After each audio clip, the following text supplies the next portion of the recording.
Now we're starting out. Right at the moment, my refrigerator is sitting here off. Of course, we've got to have the little kids' pictures on there. Makes it all work better. Let's sit here. See how much it uses over 24 hours.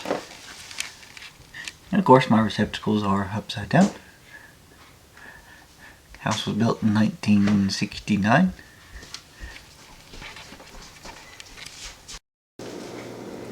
We're up to 0.4 kilowatt hour. And we have been 9 hours and 32 minutes so far. 24 hours is up on my refrigerator test. See how much power it's used. It has used 0.91 kilowatts. Less than 1 kilowatt, which is less than 9.5 cents. I'll calculate that and put it down at the bottom. I'm going to guess 8.6, 8.7 cents. Alright, everybody have a great day.